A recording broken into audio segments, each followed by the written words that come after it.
Alors, ce que notre ami rappeur a l'air de nous dire, c'est que le mal a triomphé partout, qu'il faut faire confiance à personne.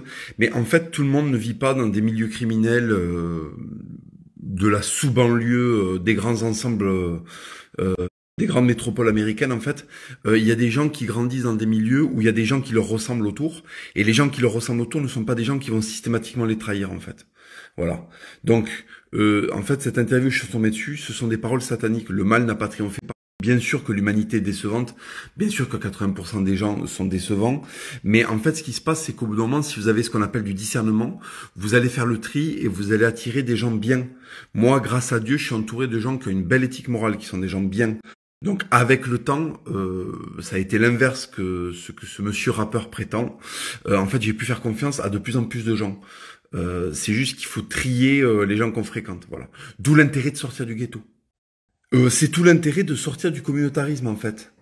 Quand vous estimez que les gens ont certaines valeurs parce qu'ils appartiennent à certaines communautés, vous serez déçus. Si en fait vous prenez les gens, en fait selon ce qu'ils vous transmettent comme information visuelle, comme sentiment, là c'est autre chose. Voilà. D'où l'idée de sortir du my people, my people. Voilà. Ça c'est de la merde. Ça c'est 14 ans. Bonjour, je suis un adolescent de 14 ans. Tous les gens m'ont trahi parce que les seuls gens que je fréquente, ils me ressemblaient et je pensais qu'on a le même système de valeurs et à la fin, ils m'ont mis un doigt dans le cul. Oui, mais tu vis à Compton, en fait. Tu comprends? En fait, tu vis dans les toilettes de la ville qui a elle-même les toilettes de l'Amérique. Voilà. Moi, je sais pas, par exemple, en Castille, en Occitanie, il y a des vieux, je les connais pas, je leur fais confiance, en fait. Parce qu'ils ont des têtes qui font que je peux leur faire confiance. Donc, méfiez-vous des discours de rappeurs criminels qui s'adonnent à la criminalité et qui disent après qu'ils peuvent faire confiance à personne. Alors, par exemple, comme piste, je vais vous donner des pistes pour se méfier. Quand les gens portent des pantalons trop larges qui arrivent à peu près à la moitié de leur raie du cul, qui tiennent leur pistolet comme ça, au lieu de le tenir comme ça, qu'ils ont une scansion qui est pas mal assurée par les dégâts de la drogue, et qui et qui ont des énormes bijoux en or ou en argent, alors qu'ils n'ont pas de salaire, si vous voulez.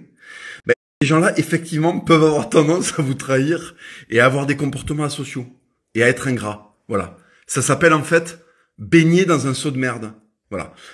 Si votre quotidien est fait de paysans solides, de chasseurs, d'agriculteurs qui ferment leurs pantalons avec des cordes, comme c'est le cas en Occitanie et en Castille, en fait, oui, vous pouvez faire confiance aux gens autour de vous, en fait. Oui, parce que le dimanche ils vont à l'église, parce qu'en fait ils ont un mode de vie